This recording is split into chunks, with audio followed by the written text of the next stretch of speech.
आपण करणार आहोत रावस करी। त्यासाठी आपण घेतला आहे फ्रेश स्वच्छ धुवून रावस माशाचे तुकडे।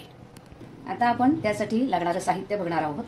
हा रावस मासा, त्यासाठी लागणारे सुकं खोबरं, लसूण यांची वाटलेली चटणी, जिरं, हळद, गरम मसाला, काश्मीरी मसाला, लाल तिखट, काश्मीरी तिखट, लाल तिखट आणि हा लाल तिखट आणि लसूण वाटलेली। हे आहे तेजपत्ता, 2-3 लवंग आणि 2-4 मिरे। हे घेतलेत 2 कांदे भाजून त्याचं केलेलं वाटण, ही कोथिंबीर आणि हे मीठ, त्याला लागणारं तेल। त्यासाठी आपण कढई तापायला ठेवली आहे। त्यात आपण थोड्या प्रमाणात तेल टाकणार आहोत।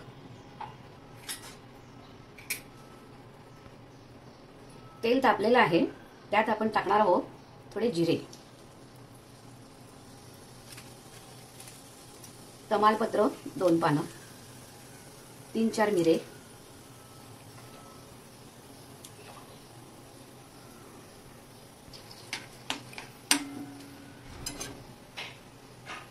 आता त्यात आपण टाकणार आहोत हळद,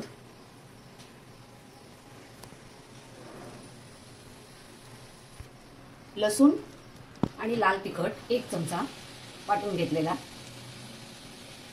साधे लाल तिखट 1 पोहा चमचा,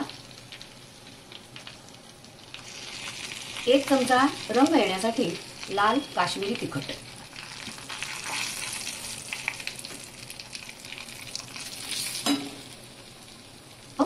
आणि लसूण हे वाटून घेतलंय। तिखट, खोबरं, लसूण, तिखट हे सुकं वाटण त्यात आपण टाकणार आहोत।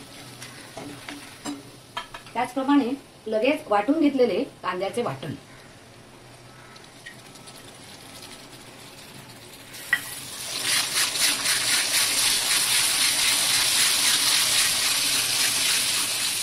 आता 1 चमचा गरम मसाला पावडर, ही मी घरीच केलेली आहे। हे सगळं आपण आता छान प्रकारे टाकणार आहोत। तेल सुटेपर्यंत हा मसाला परतवून घ्यायचा। सुंदर वास आलाय।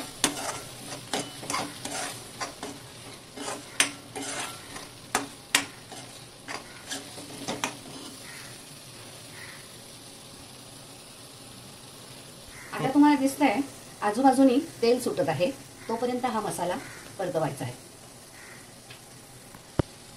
तेल सुटल्यानंतर त्यात आपण टाकणार आहोत थोड्या प्रमाणात पाणी। ज्या प्रमाणात तुम्हाला रस्सा बनवायचा आहे त्या प्रमाणात तुम्ही पाणी घालायचं आहे।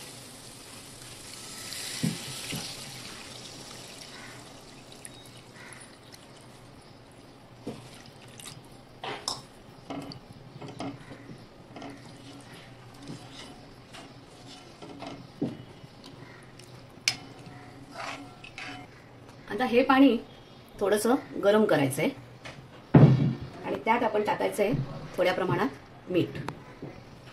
बोलू, चवीप्रमाणे मीठ टाकणार आहोत। त्यात घालूया कोथिंबीर,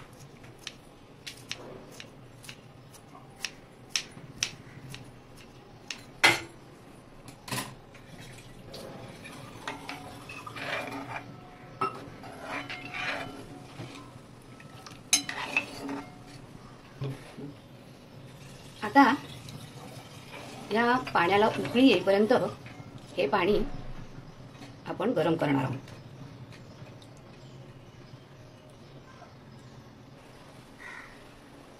आता रश्श्याला थोड्या प्रमाणामध्ये उकळी सुरू झाली आहे। उकळी आल्यानंतर आपण या रश्श्यामध्ये रावस माशाचे तुकडे टाकणार आहोत।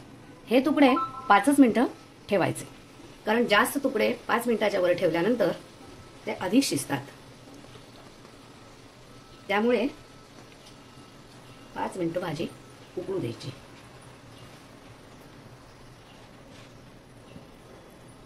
हे माशाचे तुकडे टाकल्यानंतर आपण भाजी सारखी हलवायची नाही, कारण ते तुकडे तुटतात। आता ही भाजी फक्त 5 मिनिटे उकळू द्यावी। भाजी 5 मिनिटं झाकून उकळ काढावी। आता आपण बघणार आहोत रावस माशाचा तुकडा काढून तो कसा शिजला आहे.